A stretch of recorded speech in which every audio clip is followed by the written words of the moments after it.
Hello and welcome to my first Pokemon Challenge video. My name is Plonkerboy900 and today we ask the question, can you beat Pokemon Crystal using only a DELIBIRD?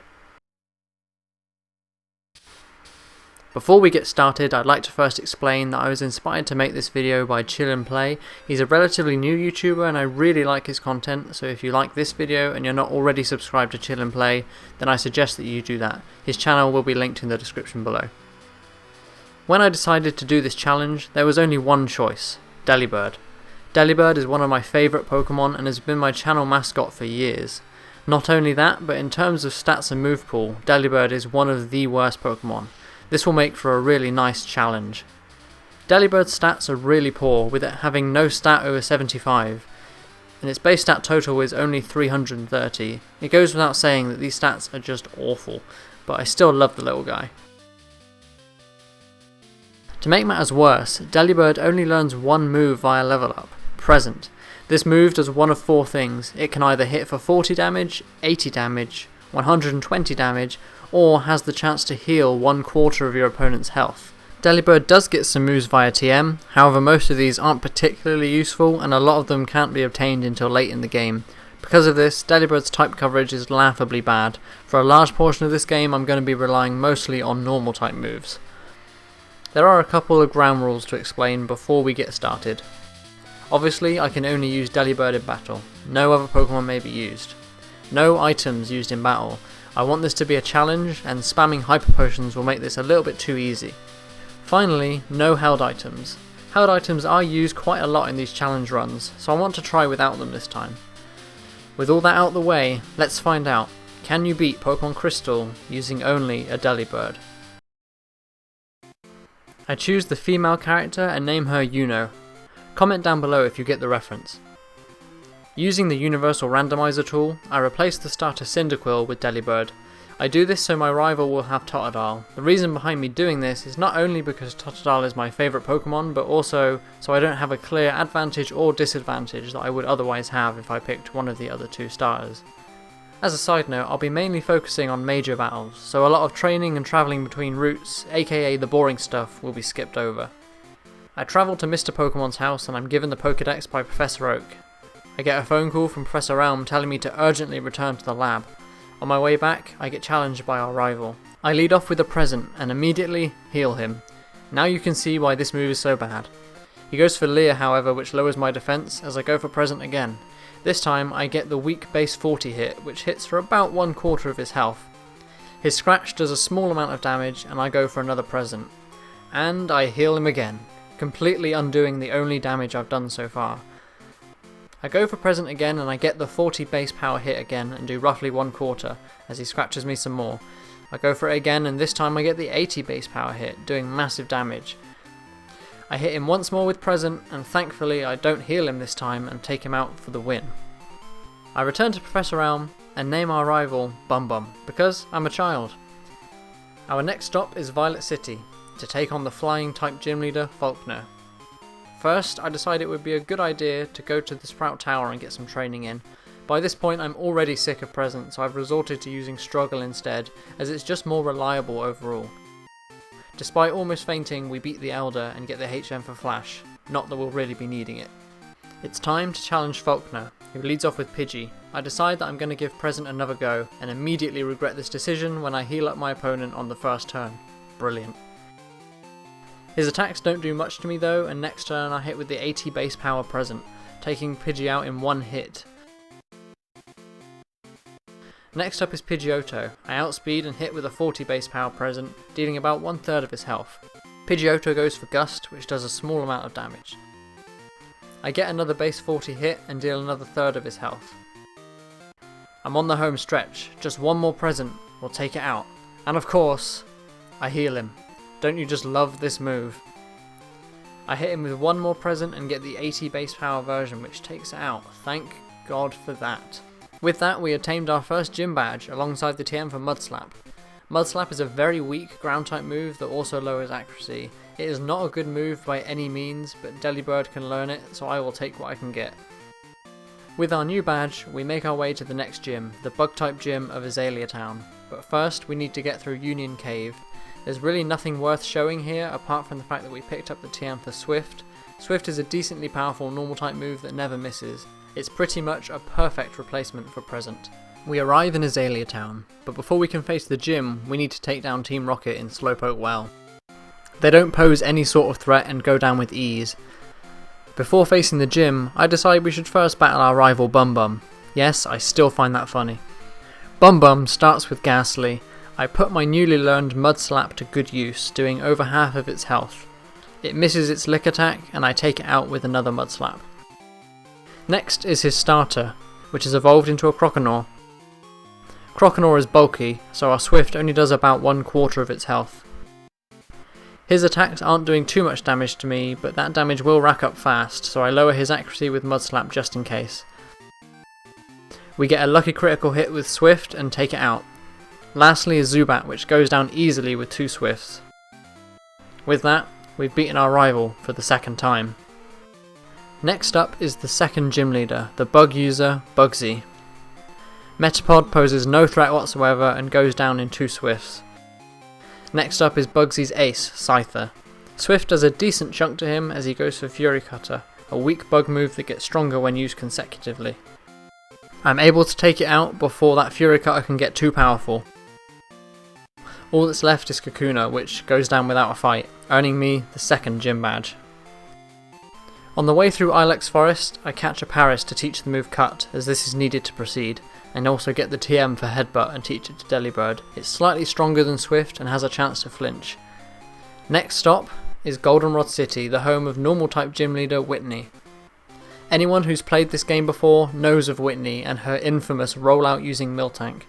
Rollout is 4 times super effective against Delibird, so needless to say I was terrified going into this fight. Clefairy is out first and Headbutt does a good amount of damage. We managed to 2-hit KO it without taking too much damage ourselves. Now it's time for the dreaded Miltank. I have a strategy though. I lead with Mud Slap in the hope that it will be unable to hit Rollout. However, this backfires as she hits me for massive damage. I go for another Mud Slap in the hopes that she'll miss, which works out for me as she misses a Rollout that definitely would have taken me out. I go for Headbutt, which doesn't do as much as I was hoping. She hits me with another Rollout, bringing me down to red health. I hit a few more Headbutts and manage to bring Miltank down to red health, but unfortunately Miltank finishes me off with a Stomp. This marks our first whiteout of the run. I run it back and make it to the Miltank once more. I go in with the same strategy, lower her accuracy with Mud Slap and then try and flinch with Headbutt. She goes for Rollout and misses. My first Headbutt fails to flinch and I get hit with a Rollout this time. I go for a second Headbutt and I get the flinch, and then another flinch.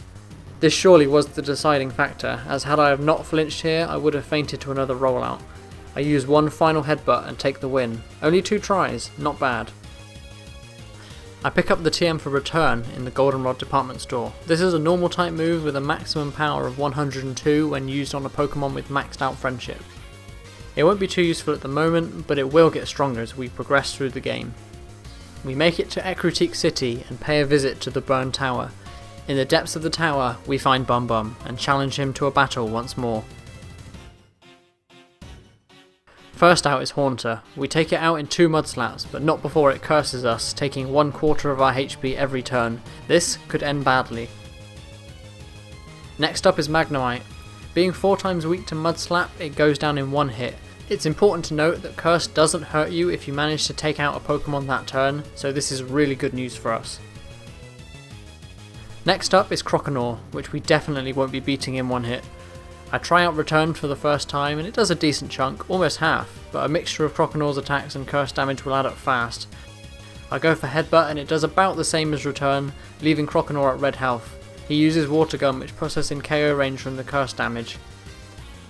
I go for one more Headbutt, taking out Croconaw. Last out is Zubat. If I can defeat it in 1 hit, we win the match. I go for Return and take it out for the win, beating Bum Bum once more. Next up is the 4th gym leader, the Ghost type user, Morty.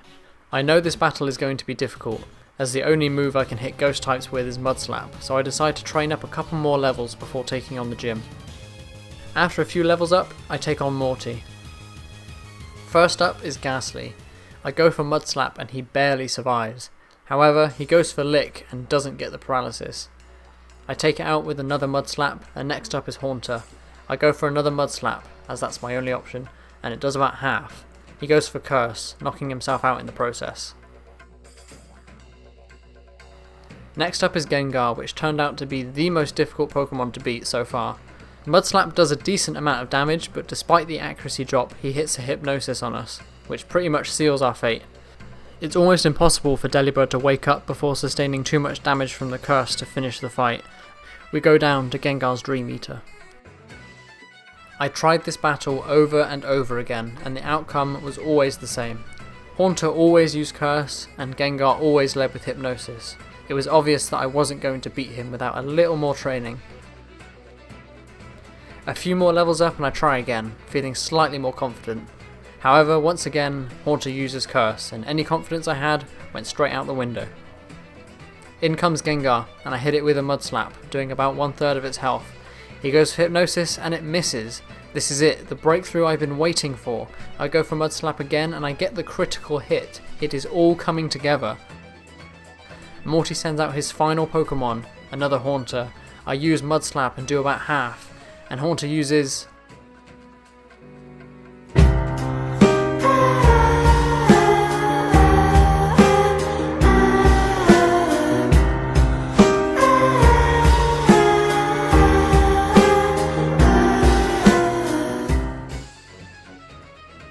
Despite this crushing loss, I feel confident that with a couple more levels I can finish this. I also devised a foolproof backup plan. I use up all the PP on all of my moves except for Mud Slap. That way, if I get hit with Spite again, I will still be able to hit Haunter with struggle. I try once again. Ghastly goes down in one hit, Haunter comes out and I'm bracing myself for another curse. But he decides to go for Nightshade instead. This is fine by me. I take it out with one more Mud Slap, and next up is Gengar. Right off the bat I get a critical hit with Mud Slap, taking him down to orange health. He goes for Hypnosis and misses. I take out Gengar with one more Mud Slap, and all that's left is one more Haunter. I do half with Mud Slap and he goes for Nightshade. Finally, I take out his last Pokemon with one more Mud Slap, and the 4th gym badge is finally mine. I make my way to Olivine City, pick up the Good Rod and catch a Chinchou so I can use Surf outside of battle. Instead of taking on the lighthouse like I would normally do at this point in the game, I instead decide to head east towards Mahogany Town. Team Rocket pose no threat whatsoever and I beat them with ease. I then take on the Ice-type gym leader Price. He's a total pushover. I sweep his entire team in 1 or 2 returns. By now the power of return is most likely at its highest, so this is the only normal type move I should need from now on. We get the TM for Icy Wind. This is the reason I wanted to beat Price first. We finally have an Ice-type move at our disposal. It's not the most powerful at only 55 base power, but it hits off of Delibird's strongest special attack stat and also has a 100% chance to lower the opponent's speed. This move should come in very handy. I choose to forget the move Swift, as it's the weakest of my 3 normal type moves and Mud Slap may still be useful later down the road. I backtrack to Olivine City and reach the top of the lighthouse, where we find the gym leader Jasmine, who asks us to go to Cyanwood City and get some medicine. I pick up the HM for strength and catch a Raticate to teach it to, as we will need this HM for the next gym. We cross the ocean, arrive in Cyanwood City and pick up the secret potion for Amphi. I was a little worried about this gym, as I know from experience that some Pokemon here know the move Rock Slide, which is 4 times super effective against Delibird. However, we're such a high level at this point that we pretty much beat everything that the gym trainers have to throw at us in one hit. It's time to face the fighting type gym leader Chuck, and it is a complete sweep once again. Despite not one-hitting his Poliwrath, I beat both of his Pokemon without taking any damage. This was definitely the easiest gym leader yet. We pick up the HM for Fly and teach it to Delibird, replacing Headbutt. Like I said earlier, Return is our best normal type move, so we don't really have a use for Headbutt anymore. Fly is a decently powerful flying type move. We finally have stab moves for both of our types, Ice and Flying. This will definitely help with the rest of the challenge. We fly back to Olivine City, and doesn't that just look wrong to you, with Delibird's overworld sprite? We scale the lighthouse once more and deliver the secret potion to Amphi. Jasmine returns to the gym and it's time to face her in battle. I'm actually a little worried about this fight. Not only is Steel super effective against us, but the Magnemite's no Thunderbolt, so if I don't get some quick KOs, this could go very badly indeed. First out is the first of her 2 Magnemites. I go for Mud Slap and thankfully take it out in one shot. Next up, she sends out her second Magnemite, which suffers the exact same fate as the first. Lastly is her ace, Steelix. Steelix is quite the tank, so I'm not confident that I can one-shot it. I go for Icy Wind, which does a huge amount of damage, bringing it down to red health. However, she hits back with the super effective Iron Tail, which takes me down to below half of my health.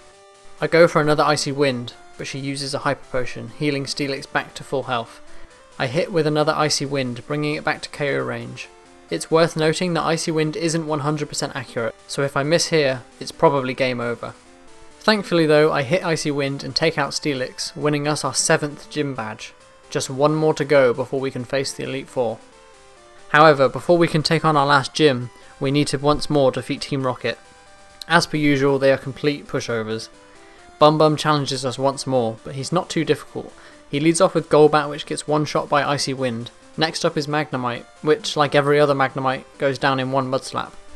Haunter goes down in one Fly. Luckily, Curse failed as we were in the air when he used it. Sneasel gets one shot by return, and his last Pokemon is his fully evolved starter, Feraligatr.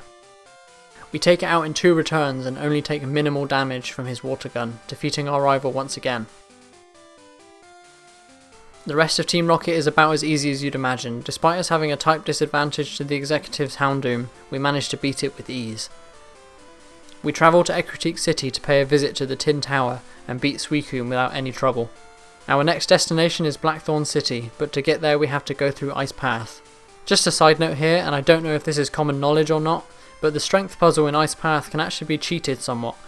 All you need to do is push this one boulder into this hole and then fall through this hole, and you can proceed without having to do the rest of the puzzle. Again, I'm not sure if this was obvious or not, but I thought I'd share that with you.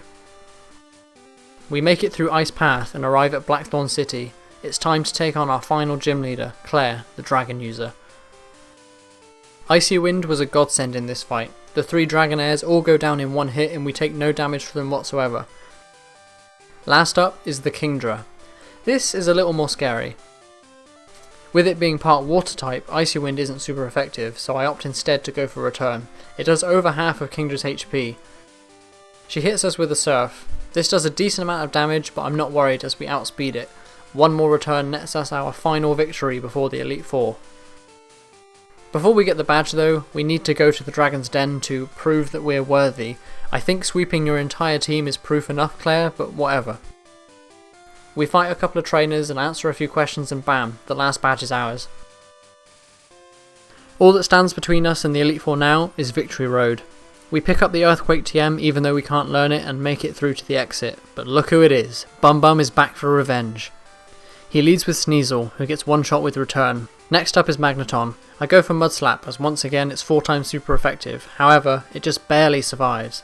He goes for Thunder Wave but thankfully it fails, that would have been a pain. I take it out in one more Mud Slap and he sends out Haunter. I go for Fly on the off chance he tries to use Curse, and sure enough, while I'm in the air he goes for it. I take it out in one hit as he sends out Kadabra. Kadabra's defences are pitiful, so one return easily knocks it out. Next up is his starter Pokemon Feraligatr. Return does a nice amount of damage and he hits back with a Slash, which doesn't do very much. One more return is enough to finish it off and it's down to his last Pokemon, Golbat. Icy Wind is a sure one-hit KO, but I miss. He hits me with a Confuse Ray, no big deal. I hit through the confusion and go for Icy Wind again. And miss. Again. Really? 3rd time's the charm though, as I both hit through confusion and land my Icy Wind, knocking out Bum Bum's last Pokemon. We finally made it to the Pokemon League. I decide that just in case, I'll do a little bit more training. I get Delibird to level 69. 69, Lamau. And use a rare candy to get to level 70. I think we're ready to take on the Elite Four. Before that though, I take one last look at the TMs Delibird can learn in the hopes I can find something better than Mud Slap. I decide to go to Goldenrod City and buy the TM for Blizzard at the game corner. It's not the most accurate move and I spent a lot longer gambling to get the coins to buy this move than I would like to admit, but I think it's worth it. It's more than twice the power of Icy Wind, so it could definitely come in useful. Now it's time for the Elite Four. First up is Will, the Psychic type user. He starts off with Xatu. I hit it with an Icy Wind and take it out in one shot. Jinx is out next, and I outspeed and hit it with Return, taking it out in one hit also. Next up is Slowbro. Slowbro is very bulky, so I know I won't be taking this out in one hit like the first two. I go for return, it does about half, as he goes for amnesia. I hit with one more return and it goes down. Next up is his second Xatu. Despite being a slightly higher level than the first, it also goes down in one Icy Wind. Last up is Executor. I decide to go for Fly, but on the turn I'm in the air he uses Reflect, which means that I'm unable to one-hit KO it. He goes for Leech Seed, but I take it out the next turn with a return, winning us the first battle of the Elite Four without even taking damage. Next up is Koga, the Poison type user. He leads off with Ariados. I go for Fly as he uses Double Team. Luckily my attack doesn't miss and Ariados is knocked out in one hit. Next up is Fortress. I decide to try out Blizzard.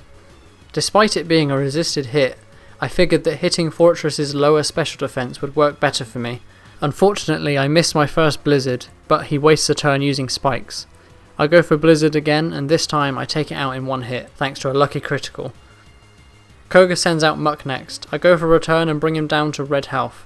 He goes for Minimize, but that doesn't matter as I'm able to hit a second return despite his increased evasion. Venomoth is next and I'm able to take it out in one fly. Last is Crobat.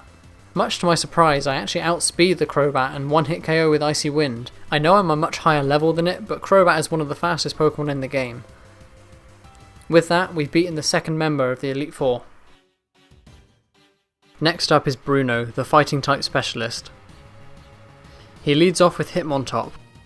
I know that if I go for Fly he will evade it by using Detect or Dig, so I instead opt to go for Return as he hits me with a quick attack for a small amount of damage. Return leaves Hitmontop on 1 HP. He goes for one more quick attack as I finish it off.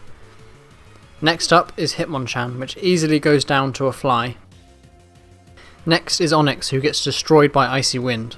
Bruno sends out the one Pokemon I was scared of going into this fight, Machamp.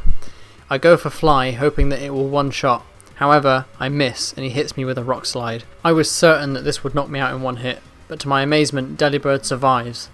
I go for one more Fly and pray that it doesn't miss. This time Fly hits and I one-hit KO the Machamp.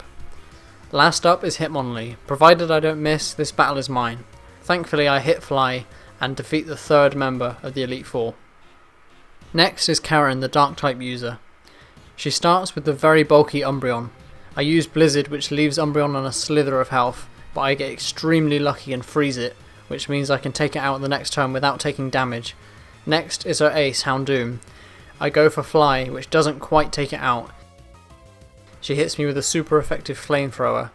I live on orange health, but unfortunately I get burned.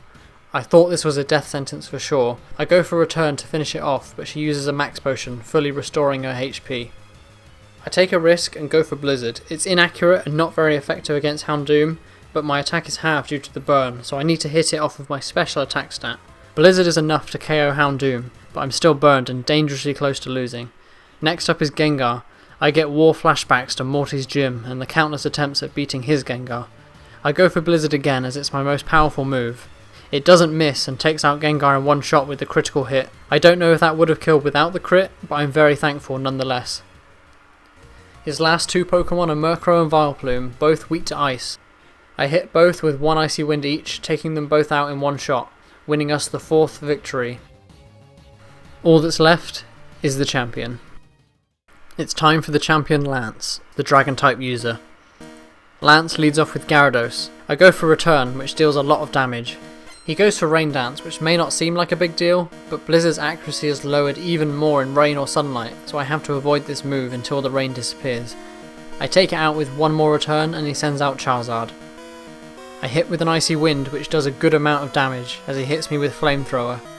Normally I would be scared of this, however Flamethrower's power is reduced in the rain, so it doesn't do too much damage. I take it out with a return. Next up is one of his 3 Dragonite. I'm not worried about this as they're 4 times weak to ice moves. As long as I don't miss, we're good. I take out the first Dragonite in one hit and he sends out his second Dragonite. This one meets the same fate as the first, falling to 1 Icy Wind. Lance sends out Aerodactyl, probably the scariest Pokemon on his team for Delibird. I know that if I don't KO in one hit, he will hit me with a quad effective Rock Slide, so I go for Blizzard and pray that it doesn't miss. My prayers were answered as I hit Blizzard and take it out with a critical hit. All that's left is his most powerful Dragonite. I'm able to outspeed it and use one more Icy Wind, finishing off his last Pokemon in one hit.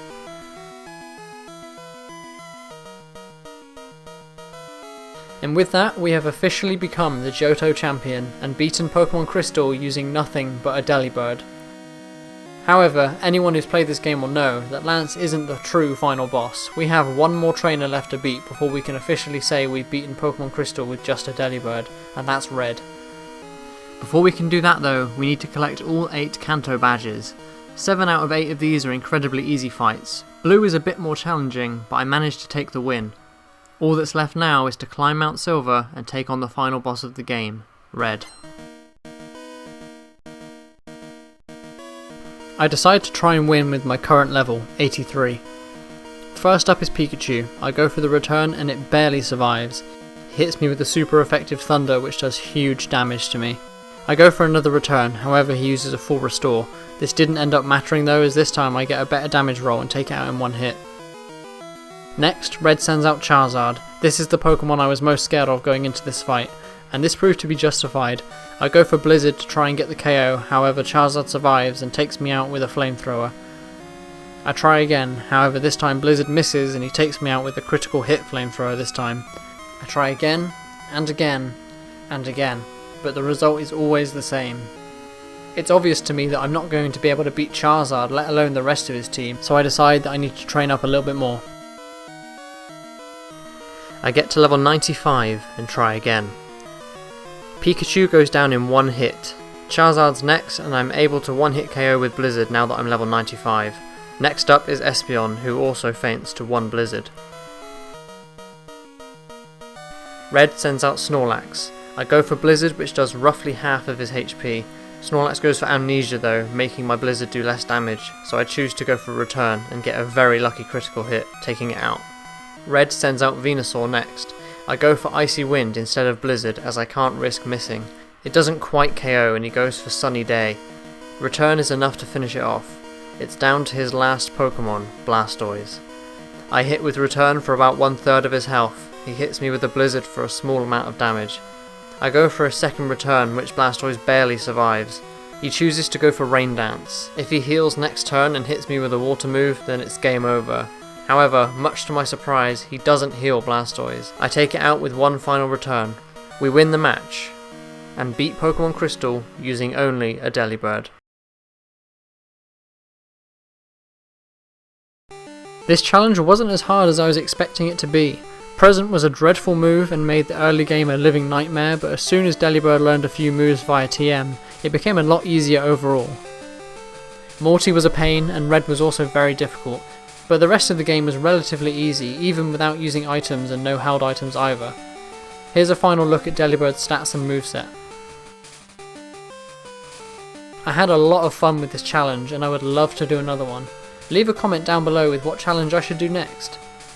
I hope you enjoyed this video and that you'll consider liking and subscribing if you haven't done already. Thank you so much for watching, until next time.